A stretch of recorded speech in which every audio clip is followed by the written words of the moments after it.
Hello, everyone. Welcome back to another episode of the Cervantes podcast. Joining me today for a discussion about the history of violent attacks against the Asian community in the United States and how we can move forward as a society is Taekwondo martial artist, member of the pre-professional communications fraternity Zeta Phi Eta, and communications major studying at Hofstra University, Aishah French, and English and political science major and Iona College Swimmer, Mauro Pacsi. How are you guys? Good. How are you? I'm good. I'm good. Thank you guys for being here. I appreciate it. Yeah. So former Disney Channel star Brenda Song spoke out on being denied the chance to audition for the very successful romantic comedy Crazy Rich Asians. The Asian American actress of Thai and Hmong heritage told Teen Vogue back in 2019 that their reasoning behind that, what they said, was that my image was basically not Asian enough, in not so many words. It broke my heart. I wanted to ask you both, since you are of mixed heritage, Aisha being white and Asian, Mauro is Asian and Latino. Did you feel, or did anyone else make you feel you weren't Asian enough? I don't think that I've ever felt like I wasn't Asian enough. I'd say being mixed is kind of like a blessing in a way because I got to grow up and my mom's Dominican, my dad's Filipino Japanese, so I got to see both sides maybe. Definitely when I was younger, I struggled finding a medium between the two, or should I lean to one side, should I lean to the other side? But honestly now, I feel like I'm just as equal in both. I feel like I'm each to the full extent. That's good. No, yeah, I can relate to that. And you, Aisha? I don't know if there's ever been like a direct attack ever. I feel like that's just not a thing that people do say, at least decent Okay. people. But I do know that like at least growing up in very white neighborhoods and schools, that sometimes there would be like a group of Asian girls and they would always hang out together and I would kind of try to hang out with them, but I feel like I'm not sure they knew that I was Asian, or maybe they didn't think that I could relate as much.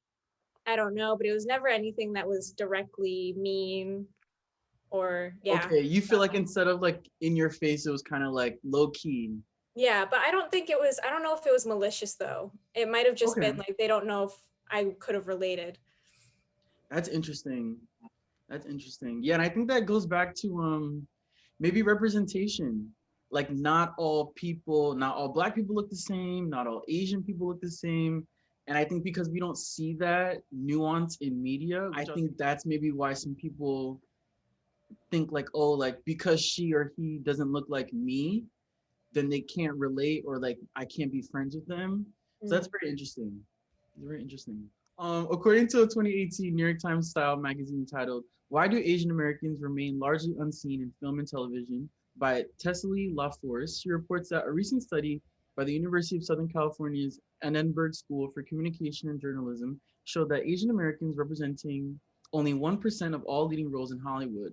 Sandra Oh made history as the first woman of Asian descent to be nominated for an Emmy for the lead in a dramatic series as Eve Pilastri in Killing Eve. Despite the success of Crazy Rich Asians and the hit Netflix series To All the Boys I Loved Before on Netflix, Asian Americans still constitute only 1% of leading roles in Hollywood. Do you guys feel fairly and accurately represented in television and film? Well, I mean, at least for me, uh the first thing that I saw in at least American film, or like film that was super popular in America, was when I went to go see Crazy Rich Asians, actually, because um, they are they filmed it in Malaysia, but they went back to Singapore because that's where I think Nick Young is from. Oh, okay. I didn't Yeah. know that. And so he spoke Malay, and a lot of the food that they ate was Malaysian food. And I remember sitting there with my mom, and we were in awe, and we got so hungry because we could never relate to any movie like that before. So that was really really nice to see. We are definitely seeing a lot more representation for at least Southeast Asians, with like Raya and the Last Dragon. I still have yet to see it, but it Oh, I looks gotta see really that on really Disney Plus. cool. Yeah. Yeah, she looks really cool. So I'd say I think we're getting more. There's progress, but when I was younger, I think the closest thing that I could relate to was Mulan I'm not Right. Chinese, but I saw her, she was Asian, she was badass. I was like, yeah, she's cool. So Right, right. No, yeah. And you, Yeah. Moro? Yeah, honestly, I think like I agree with that. I think more representation is coming into light. Like for example, Raya, I remember Marvel was introducing, I believe, like a Filipino or Asian yeah. um superhero. I think she Oh, has something nice. to do with Okay. like the water and stuff. I'm not too sure. But yeah, I think representation is getting better. As far as Asian actors and movies and representation in my lifetime, the first things that came up in my head were like Jet Li, Bruce Lee, Jackie Chan, and Right, right. while they are very great actors, I don't know. I thought that sometimes maybe what was focused on most of all was just fighting. And that's not a bad thing because it showed us off and we looked really cool while doing it. But not every Asian person you see is going to be like a kung fu master. You know what I'm saying? So Right, right. And I think also sometimes, like Black people, Asian people, like in film and television, they're often seen as like the best friend. Like Black people, it's like the funny best friend, and Asian people, it's like the smart best friend. mhm. And it's like we're never really the main character, you know. And like I only remember, like you said, Mulan, Bruce Lee movies, Wendy Wu, you know, Brenda Song, Disney Channel, and then it's like that's it. You know, every time we see like an Asian character, it's like the best friend or like the side character. So I think we need to change that, and maybe that's why movies like Parasite are so dope, because that was like a movie that it wasn't about fighting. It was just a regular kind of like horror type thriller movie with a predominantly, I think, fully Asian cast. So I think movies like that, regular Asian movies, it doesn't have to be about, you know, fighting, kung fu, and martial arts and all that stuff. So yeah, I agree with that. The model minority myth circulated by white journalists and politicians in the 1960s characterizes Asian Americans as monolithic, law-abiding group that achieve success in America because of their cultural values. Basically, it perpetuates the false notion that Asians are superior to Black people and inferior to white people. How do you guys feel about the model minority myth? I mean, I actually read, I think, an article from Brown about this. Okay. And it basically said everything that you said. And it does root from white supremacy and how they were like, oh, well, these Asians are like super obedient and they're so much better than these slaves that we have. So that's where I think everything kind of started and stemmed. As for like the hierarchy of minorities, which I feel like is wrong altogether. Um, Right. I think it's still talked about because I think because of that and how it's systemically built in, that it's still a thing. But I also read that it's mostly about East Asians that get the model minority myth, the benefits from Mm, that. I don't know. I was just thinking about it because South Asians don't necessarily get included in that. We're not really admitted as much into universities based on the model minority myth as compared to East Asians. So, yeah. that's interesting. Like the dynamic between like the lighter skinned Asians or like the East Asians versus the darker skinned and the West Asians, you said? South. Southeast. Yeah. Southeast. Okay, yeah. I think those two subgroups are perceived very differently from each other. Yeah. And you, Yeah, Moro? I definitely think like the minority hierarchy ladder is not a good thing, and I feel like model minority myth, in a way, just it it sets up minorities to fight each other for the way to the top. And I also think the myth isn't good because it really stresses on the fact that you can be financially stable, you can be successful if you just work harder. But that's, again, not possible for everybody, especially in insurmountable situations where maybe somebody's homeless, maybe they've got like, they're the only parent raising a bunch of kids. Like they can't always go out and Right. Like just because you work hard doesn't mean that you're gonna reach financial success or yeah. like everything's gonna be okay. Like that's very true. And I think the model minority myth, it sets up this idea that like, oh, for like the black perspective, oh, like Asians are good, so they don't really care about us, or they don't like, they're not down for us, which is wrong because that's what the oppressor, white people Mhm. want us to believe and want us to think, so that we are set up against each other, and there is like anti-blackness within the Asian community, and then there's like Asian hate within the black community. So it's like it sets us up against each other, and that's not good. We should all be on the same team and work together to fight white supremacy. So I agree with that. Asian Americans have experienced a sharp increase in racist attacks, both verbal and physical, during the coronavirus pandemic. On Tuesday, March 16th, 8 people, including 6 Asian women, were shot dead in a shooting spree at 3 Asian-owned day spas in Ackworth and Atlanta, Georgia. Throughout our history in the United States, from the Chinese Exclusion Act in 1882, meant to curb the influx of Chinese immigrants to the United States, particularly California, to the imprisonment of 120,000 Japanese Americans during World War II because they were considered to be enemies, because they were of Japanese descent, are just a few of many examples of the mistreatment of and racism towards Asian Americans. There's also been a rise in attacks against Asian elders. One example of this is when a 64-year-old Vietnamese grandmother was assaulted while leaving her bar in San Jose, a city home to the largest Vietnamese population in the United States. How do you guys feel about the recent tragic, violent, and racist attacks that have taken place against Asian Americans? Well, first and foremost, we can go back and forth here. It's definitely scary. Like I remember when I went to DC, like Washington DC, for the first time, and I had already known about World War II and Japanese internment camps and stuff.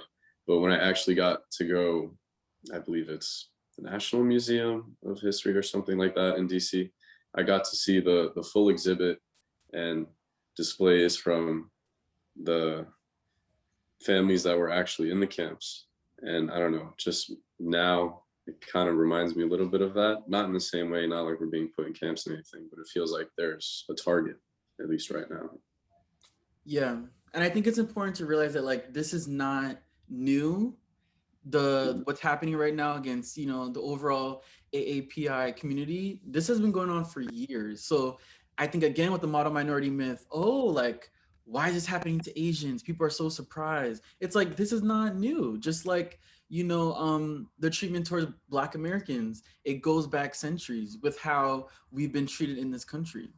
Aisha? Yeah, I have to agree. It's definitely scary. I don't know. I growing up, I kind of at first, right, when I first moved to the US from Malaysia, I didn't really quite understand what I looked like to them, to like other people in America. And I still didn't understand that back in Malaysia either. I didn't really understand, like I didn't have a grasp that I was mixed really. I was just like, I'm a person. Okay. But then when I realized that I was speaking both Malay and English in the same sentence and people couldn't understand me, that was when they're like, you're different. And I was like, oh. And so as growing up, I realized all of these, like the stigma around, especially Asian women, like fetishization, Asian women are weak, they're submissive, they'll listen to us, all these other things. Right.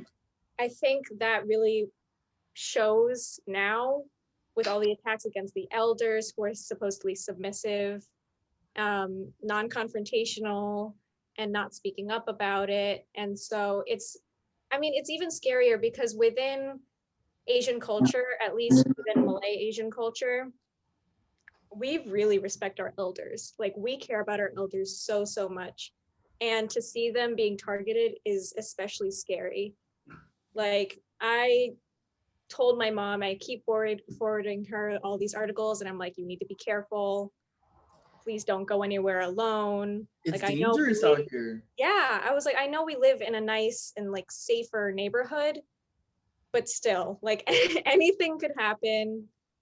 So Right. It could still happen in that neighborhood, or it can happen as soon as she leaves, goes to the supermarket, late at night. So yeah, that's Mhm. true. Many notable figures, including Asian and non-Asian people, have been outspoken against what is going on right now, such as Daniel Day Kim, Sandra Oh, Rihanna, and LeBron James. Do you guys feel enough people are speaking out about the injustice against the Asian community? I mean, my problem with it at first was that, I mean, I think it really started to spike up at the beginning of the coronavirus when people were calling it the Chinese virus. Oh, kung flu. Yeah, those terms. um, but so I think I started to especially pay attention to that. But other people weren't really listening. It wasn't such a huge deal because no one was necessarily getting hurt like physically. Okay. Um, I think it definitely escalated and COVID became an excuse for that. And they were like, oh, you caused COVID. That's why you need to go back to where you came from. I then started to, I follow news on like Instagram, which isn't the best, but it was specifically Next Shark News. Okay. And it's an Asian news network, and they were posting daily, like this happened this other day. The story about the Filipino man that the other day, this happened, these women, this happened. It was like every day, and it turned to almost every other hour something was happening, someone was getting hurt. And I then turned to other news networks because I was like, this can't be real, right? No one else was talking about it until just recently. Like it wasn't on any major news networks until just recently. Right. Right. Yeah, So I've seen them. I mean, I think that celebrities are doing enough, especially Asian influencers and stuff. They're saying what they need to say, but I think it's just really about what the media can say about it. So, Okay. And the non-Asian people. yeah. Yeah. Definitely. I feel like, there can always be more of speaking out against it. Like regardless of whether 10 people say it or 1,000 people say it, there can always be more. Um, but just like you said, Aisha, I also follow news on Instagram. I don't really sit in the TV and watch too much. I'm always on my computer, my phone. Right. And I know of Next Shark. I don't follow them, but I do follow pages like Dear Asian Youth or Asians with Attitudes, and they're keeping up to date. They're reporting what exactly is going on. And even with the 8 women that were unfortunately killed, they were saying that, they were targeted on Instagram, but then in the media, like mainstream, it's like it's not a hate crime, stuff like that. He just had a bad day. I don't That just is have not an a bad day. excuse. We all Like, have bad days. What does that mean? like he just had a bad day and had to go to 3 Asian spas and killed anyone. That's so crazy. Like these are not isolated incidents.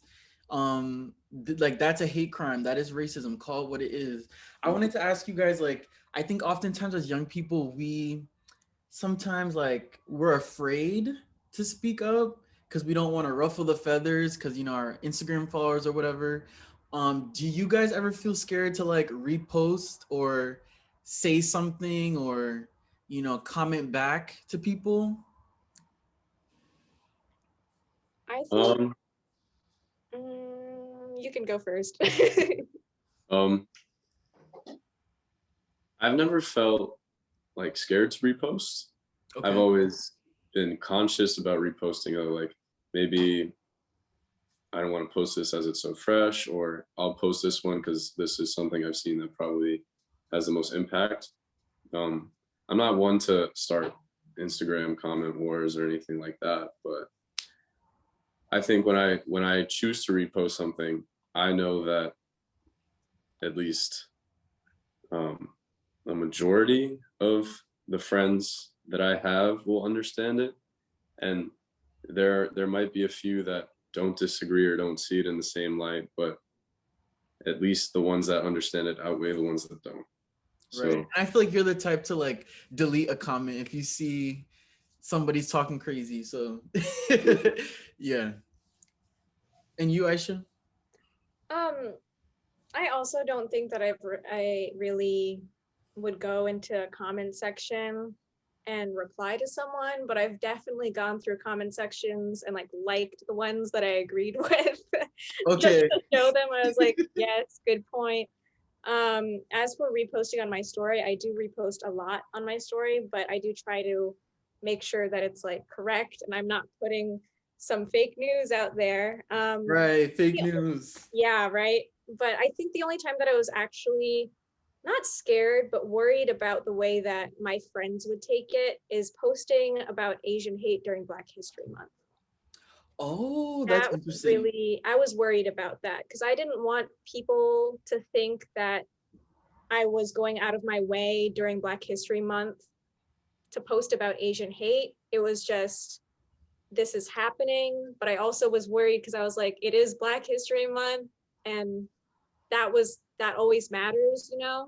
So Right, right. just balancing it. So balancing my own, I guess, the stuff that really affects me directly and the stuff that directs my friends and family. Also, balancing that was really hard. So That's a little tough, but I think when you said that, I think immediately like there are Black people in the Asian community. yeah. There are Afro Asian people. So I don't think I think Black people have to understand that. Like, oh, why if someone does say, oh, why is she posting during Black History Month? There are Black Asian people. So I don't think it's taking away from anything. I think it's just adding to the conversation. But again, a lot of people are ignorant and just don't understand that. And I don't see anything wrong with that. Okay. For me, but then again, I can't speak for an entire community. Um, but I do think that it's important to, you can you can be pro-Black and also have conversations like what we're having. Because I'm sure there's people who are like, oh, Cervantes, why do you care so much? You're not Asian. I don't have to be Asian to understand that people are being murdered and harassed based off the color of their skin. As a Black person, we should understand that more than anyone. So I think, yeah, that's important to realize. But it is tough because there's a lot of people who are like, oh, cancel culture and like be quiet. But it's like, no, she's speaking about her community, and it's happening. Just so happens to be happening during Black History Month, and that doesn't make Aishah or anyone insensitive. So in Latin America, in the Caribbean, in Africa, and in Asia, there is a want to be lighter and as close to whiteness as possible due to colonization and Eurocentric beauty standards. Skin bleaching is a multi-billion-dollar industry. Also, we know there has been tension between the Asian and Black communities. Oftentimes, Black beauty supply stores are owned by Asian people, but yet Black Americans don't feel welcome or respected when they enter spaces that should be for them. My mind immediately goes to Latasha Harlins, a 15-year-old Black girl who was killed by a 51-year-old Korean American convenience store owner who thought she stole orange juice back in March in 1991 in South Central Los Angeles. How do you feel about the colorism and anti-Blackness in the Asian community? So in terms of colorism, I know that colorism is like a universal thing. I know, at least me personally, again, in Malaysia, it is seen you're prettier if you're lighter. And me being mixed, I am lighter than some of my family members. And they're like, oh, like she's so pretty, she's so fair. Um, but then again, I come to the US and it's like, oh my God, I'm so pasty. I'm not tan. Like I'm not tan enough. I'm so pasty. Right. So that's like an internal struggle, but also shows about like the different roots of colorism, I guess. Because I know in Asia, if you are lighter, it's kind of like, oh, they're like of a high enough economic status that they don't have to go out and do work for themselves. That's why Right. they're not tan, they're inside, air conditioning, whatever. Right.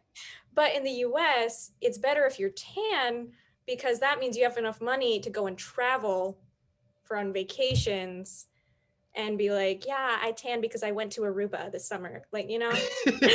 So Right. in terms of colorism, I think that that's a huge issue within all communities. Right. In terms of racism, like anti-Blackness within the Asian community, I personally don't understand it. but speaking to some of my older friends who immigrated from like Malaysia and other Asian countries to America, it kind of seems like they weren't raised to understand how African Americans or Black Americans were persecuted in America. Like they just don't know and they don't understand because it's never been, at least these are like from immigrants. Okay. Um, and so when they learn about it, then they start to understand a little bit. So yeah, but with my cousins at least, like I don't know what they actually know because they're seeing everything through the media, and whatever the media puts out there, then that's where they're going to form their opinion. So as we know, the media will say this terrorist, this young Black man, this blah blah blah. Right. Or if it's a white person, mentally ill, He had a bad had a day. bad day. So I feel like it's Right. a lot of different factors and it's super complicated, but in the end, I think that it's kind of a tool of divisiveness within the minority communities. And I feel like that's really harming the unity that minority communities can have. So, Right. Because I think with the media, again, if you're not from this country and you come to this country and you're not educated on American history, Black American history, you're not going to know about the lived experience of a Black person in this country. Also, if in the media, people are like, oh, like thugs and criminals are used to describe Black people as an immigrant, you're going to believe that because it's on TV. So it must be true, um, supposedly. So yeah, I agree with that. And you, Mauro, how do you feel about that? I definitely agree that it's about how you were taught, raised up, what you were raised around, and where you come from, especially if you're an immigrant. Personally, I feel like even me and my suite mate, who's Korean, we discussed this like earlier. Okay. Um, I think that we think that anti-Blackness especially lies in the older generations of Asians. I feel like now Asian Americans growing up in this generation and ones after are more in tune with what's going on in the nation. But um, the older members and elders who immigrated here, who had their own tough times, and when they look at Black people, they don't exactly see what the big deal is because, oh, I probably went through XYZ. And I know people that are Asian that don't think that racism against Black people exists, Wow. which Okay. is, which is crazy, but they're obviously very much older. So, Right. but they just look at it the same way as us. And I don't know. I think anti-Blackness just has to be addressed by the younger generation, educating the elders, and then hopefully that blends in and mixes. And then as the generations go by after time, hopefully it'll just get less and less. Do yeah. you guys feel like it's do you feel like it's a lost cause, like educating the young Asian Americans, educating the older Asian generations? Do you feel like there's hope, or do you feel like it's like, they're too? I don't want to say it like in a poor way, but like they're too old for it to Mhm. change their mind, if that makes sense.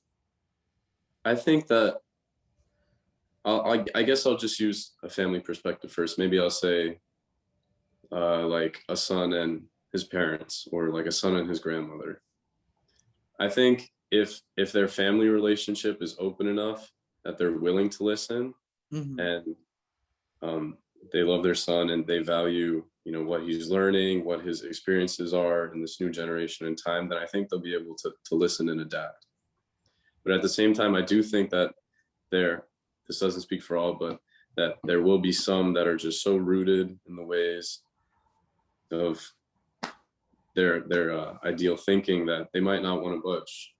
Like somebody might say, like, I'm 88, why do I care, or something like that.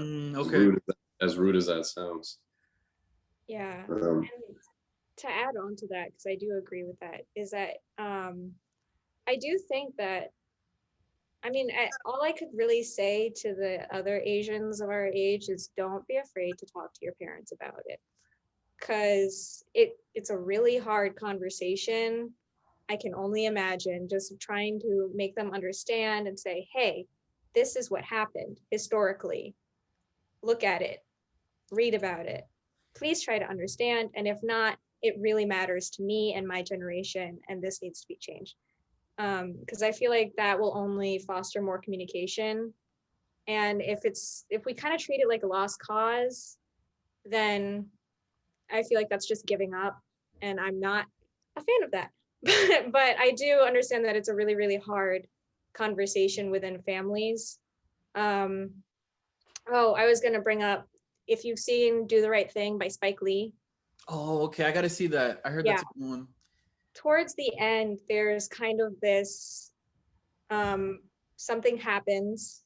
I don't want to spoil it, but something happens, and it's within like a Black community, and one white member in that community that owns a shop there was being attacked for something that he said that was very racist.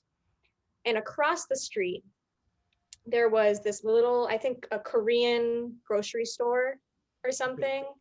And everyone was in the streets. It got really chaotic because the police came and someone got killed. So that escalated everything. And so the people within that community went towards the Asian grocery store. And the Asian man runs out and he's like holding his hands up. He's like, no, no, no, no, no, no. No, we're Black too. We're Black too. And a lot of people think that that was like a comedic thing, which I have initially thought too.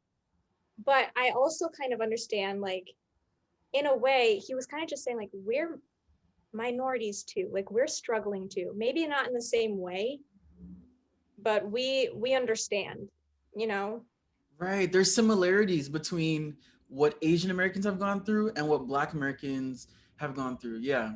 Yeah. And So, we never want to play oppression Olympics. right. You know, I've had it worse, you've had it worse, but I think it's important to, you know, recognize that we're part of the same, we're on the same team. At least we should be. There are so many Asian stereotypes that we see in the media and in everyday jokes, such as being naturally smart, obsessed with good grades, self sufficient, and driven to succeed, having jobs in the STEM profession, law abiding and rule followers, and terrified of disappointing their family members. What are some misconceptions you guys would like to clear up about Asian people and the AAPI community? Um, I think, I don't know, I was kind of surprised as to how, like, prominent these actually were growing up in the US. Like, how many people were surprised that I wasn't good at math? I was like, why is that immediately a connection that you That's made? terrible. I suck Yeah, at. I'm so bad. Right. Right. That's such a big stereotype, I feel like oh, they're great at calculus, or like, you know, they don't ruffle feathers and they're not outspoken, which is not true. yeah. No, You it's know. so weird. Um, I think, and I think the other, like you said, the thing that you mentioned, I think was a really good point about, oh, these are the model minorities. Why are they getting hurt? That makes, Right. yeah, I Right. see that a lot. It's kind of like these people are law abiding. They're so nice. They're so timid, right? And then stuff like this happens and we go out and protest. They're like, oh, we didn't think you were like that. It's like what? Right. Right. Right. And you, Mauro? I think before I get into I want to relate back to what she said about like, oh, I didn't think you were like that, or again, going against being quiet and letting things slide versus meeting them head on. Like being able to come back and check a person that says something that you don't really like. Not too many people associate Asian people being that way. And I think a majority of Asians, even before coronavirus started, because it never started with Kung Flu or anything like that, Trump just saying that just allowed it to be okay. I think in times before that, you know, we've just seemed like we've sat here quietly. Right. and it got swept under the bus. Nobody knew about it. But now that we're speaking out and having rallies, having walks and protests, people are like, "Well, this is a lot different than I expected you to be." And then I guess I can just bring that into my like common stereotypes that I've heard all the time, like, "Oh, should I like shake your hand or do you bow? Like, which one should I do?" That's That's crazy. just really bad. Because obviously, it depends on where your custom is. You can't just assume that every person does this or this. I mean, it's nice that you're asking, sure, but that doesn't come across as a good thing. Right. And I always wonder when people say stuff. Oh, sorry, you were gonna say something? No, you're good. You're good. Finish that. I'll say. I was gonna say, I think people who say things like that, do y'all have Asian friends? Because I would never say something like that, whether I had friends, Asian friends or not. I wasn't raised to say hurtful things like that. And also, I feel like saying stupid things like that. I feel like Aishah, Mauro, my friend Judy, you guys would like curse me out or slap me if I said something like that. That's just very, very inaccurate. I think it's racist, and you just need to broaden your friend group. I don't think all your friends should be of the same race. Like you should have some type of connection to your culture and whatever. But I think what I love about having a diverse friend group. I can experience different types of people and know like, oh, this is what Aisha practices and this is her experience. But that's completely different than Mauro, which is completely different than Judy and the whole AAPI community. So I just, yeah, broaden your friend group and don't say things like that. Yeah, everybody is different, and it's wrong to put stereotypes on the whole race. Like, not every Asian person does kung fu or a martial art, like I said before, talking about the actors, or we're not all masseuses. Like we know how to drive, like our eyes are open, like right. And all these jokes that we just let fly for all these years, like in the 90s and early 2000s, so many harmful jokes that can lead to discrimination and can lead to, oh, like, I didn't know that they went through stuff. I didn't know they went through racism. So yeah, I agree with and that. I feel like the jokes like span from dark humor comedy. Maybe that just came to my head like right now, like stand-up comedian things. I've seen like racist jokes told and stuff like that, and I guess at the time nobody had ever heard it before, and reacted to it like, oh, that's so funny. But now it's just bad. Right. It's not funny. And I think if you, for me, I feel like if a black comedian makes a joke about black people, I think that's okay. Whereas somebody who isn't black comes across as very kind of weird. So for you guys, if an Asian comedian makes jokes, or just an Asian person in general makes jokes about Asian people, do you think that's okay? Or do you think nobody should be making jokes like that, period? I don't know. Do you guys know Bok Choy on Netflix? I believe Not. that's maybe the title of, I can't remember his name right now, but he's an Asian comedian, and he's done like impressions of other Asians on stage. Now he's doing this in Hawaii, and the whole group is like Asian mixed with a bunch of ethnicities, and they're all like laughing because they could all relate to it. And he's drawing his experiences from like his diverse group of friends and family that he has coming up. So I think that within the same community, it's okay, as long as, specifically speaking, like, I'm not going to go and target a race of Asians and then just bury them. Like, that's not what I'm trying to do. Like, I'm just trying to relate, trying to have something. I'm not coming for anyone's neck or anything like that. Right. Like, that can apply to other ethnicities as well. Right. And you, Aisha? Yeah, I agree with that. I think at least me personally, I wouldn't even wince if an Asian person made a joke about the Asian community, because it's something that we can all relate to. But if it comes from someone who's outside of the community, it's kind of like a mockery of what we go through. So I think that's where it gets messy. But yeah. Right.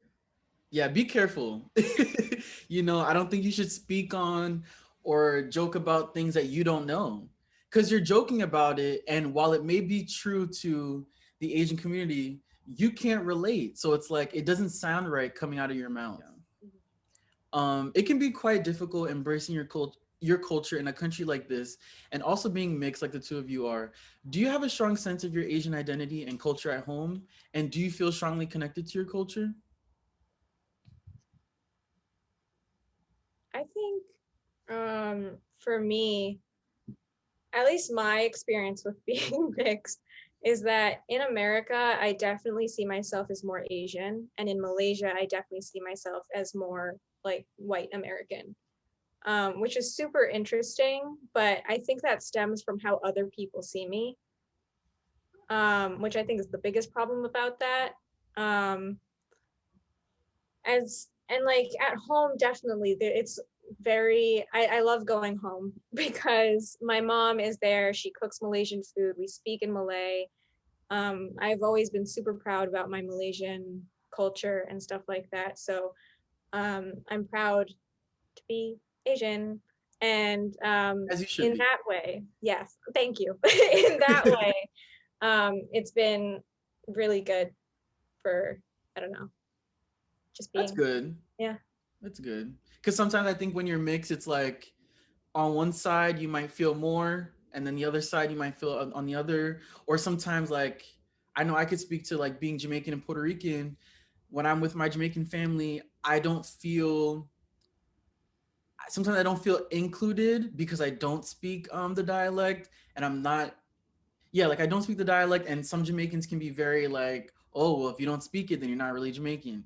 And then Latinos and Puerto Ricans, like if you don't speak Spanish, and also because I'm dark skinned, it's like, oh, you're over there. So I can relate to that. And you, Mauro? Yeah, no, man, I can definitely like relate to what you're saying, but it doesn't make me feel like any less of the two sides that I am. At home, it's not like I'm embraced in an abundance of Asian or Hispanic culture. I mean, my mom and my grandma are in my house and they speak Spanish to each other and I speak Spanish to my grandma. But Okay. like I don't know any Tagalog, which is the Filipino language. I maybe know 5 words on my top of my head. Okay. But I I feel comfortable when I go to Filipino gatherings. I loved it when I went to the Philippines to see my extended family. So it doesn't make me feel any less that I don't have that, you know, typical um, cultural setting at home. That's good. Yeah, because you don't want to let your differences and like your halfness be less. Like you're not less. Um just because you're not 100%. And you can't let people like tease you and make you feel bad because you can't control your parents marrying and having you guys, like you can't control that. So you have to, stay firm and like, okay, like I am mixed, that's okay, and I'm gonna embrace both cultures, even though I may not look or be 100% of one. Um, Aisha, you have been to multiple Malaysia. You have been to Malaysia multiple times. Would you ever live there? And what are some other Asian countries you would like to visit? Yeah, I mean, my parents have always said themselves that they want to retire in Malaysia. And Oh, I think that's nice. a great plan for me. So, Nice. so I would love to, I mean, even if I got a job in Malaysia, like I'd pack up my bags and go. I wouldn't Wow. think twice. Okay. Um, Nice. I think, wait, what was the second part of your question? Sorry. Would you go to any other Asian countries or countries Yeah. period? Doesn't have to be Asian. Yeah, I've always been within like Asian countries. I've always been fascinated, especially by Southeast Asia, because we've traveled all over Malaysia, but haven't really gone to other countries. I know my family is trying to plan a trip to Thailand, which I'm Oh looking wow. forward to. I would love to go. That's really I would, yeah, I would love to go to Philippines and I'm trying to think, Japan, Korea. I don't know. nice. It's just I Yeah, love, Tokyo. Definitely want to yeah, go there. like I love exploring other cultures, so I think that's just built within me that I just want to go and see everything else. Yeah, same. I want to travel everywhere. And you, Moro? Yeah, so I went to the Philippines in 6th grade. How old are you in 6th grade? Like 12 or 12 to something? 13, yeah. Yeah. So that was my first time going there, and that was great. I absolutely loved it. My dad's side of the family there lives in the northern part of the Philippines, so like above Manila. They live in Baguio, which is like a really condensed like area, and then there are mountains and caves and everything around it. Oh, that's So really yeah, it was really cool to experience, and I liked it a lot. But there are definitely other regions in the Philippines that I want to see. Cebu is somewhere on my mind there that I want to visit. I did have a layover in Japan because it was a 15-hour flight to the Philippines, so we took a break in wow, Japan. 15 hours. Yeah, then we had to swap planes. So I was in Japan for like 3 hours, but I didn't leave the airport terminal. Oh, But okay, okay. even inside there, it was just really cool to see. I got to see like all the different signs and people walking around, and everything was really busy, so I enjoyed it. And then probably for places I'd want to go, I definitely would like to go to Korea. I'd like to go to Japan to see my family that lives in there. Um, Beijing would be pretty cool, Oh, yeah, and that's really cool. Singapore. Yeah. Nice. Those are great countries you guys mentioned. Because I think, in America, we're so like we're solely taught or mostly taught about like American history. And it's like the world does not revolve around the United States. Like there's other countries, there's other people that live completely different lives. And I think we can get wrapped up into that. Like, oh, let's just focus on us. And like the other countries we only focus on when something bad happens. But I think, when COVID is over, you should travel and experience different people because that can really broaden your mind and let you be open-minded about other people and different cultures and what they practice and not say ignorant things like we spoke about before. Finally, my last question for you guys: what would you tell young Asian children who are getting picked on for their race and physical features and essentially don't love the skin that they're in? When I was younger, I remember bringing fried rice to school and other Malaysian dishes. And I remember kids sitting around me, like scooting away, and they're like, ew, it stinks. Or like, oh, that looks like dog food.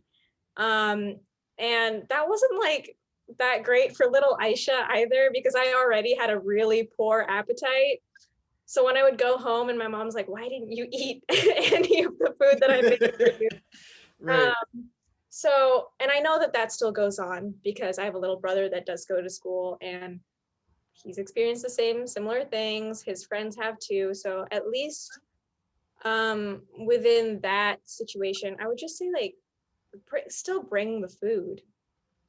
Like if Yeah. they're disgusted, then they're disgusted. When they grow up, they're going to be begging to go to your house to eat that same food. So, Yes. so just embrace your culture and be loud about it. Don't be so scared and worried about I guess being different. So yeah. Yeah. Your differences make you cool. And you, Mauro? Yeah, I definitely say just live your life like you're the main character. I like Like that. I like that. this is your show, and it's only got a season that goes on for so long. So you might as well make the most that you can about it. And I think specifically if we're talking about skin, and I think I would tell a young Asian kid, like whether you're fair skin or you're someone that tans in the summertime like me and is pale in the winter, just love yourself and your body and who you are, because it's not gonna represent who you are like truly as a person. It's just what's on the outside, and it's cool too. But who you Right. on the inside matters the most. Say, I think it's important to, yeah, embrace your differences. God made you like this for a reason, and made our people different for a reason. And all this race stuff and racism, it's not our fault. This was created and constructed by the European colonizers that wanted to divide us and, enslave us and make it harder for us. But we need to smile and laugh and be proud of ourselves and our communities in spite of that. So I completely agree, and I hope, young Asian kids listening, that, don't let what you see on the media, like, yes, it's real and it's happening and you need to be educated and informed, but it can be traumatic to see all those images and viral videos every single day on TV and social media. So, love yourself, love your family, go on ancestry.com and look at, where your family came from, or just because I think reading about it in textbooks, our teachers don't educate us enough on our history. So you have to do your own research, and you might be proud and really happy of what you'll find about Hmm. your cultures and your racial history, that goes back before, slavery, or goes back before the Chinese Exclusion Act. There's rich history, in Malaysia, in Japan, in the Philippines, that goes back before all this mess of race in America. Thank you, Aishah Moro, for joining me today on the podcast. This is such a good conversation.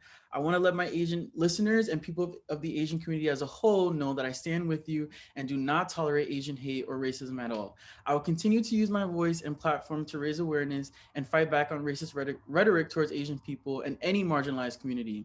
I encourage my listeners to do the same. Just because it does not affect you does not mean it doesn't matter.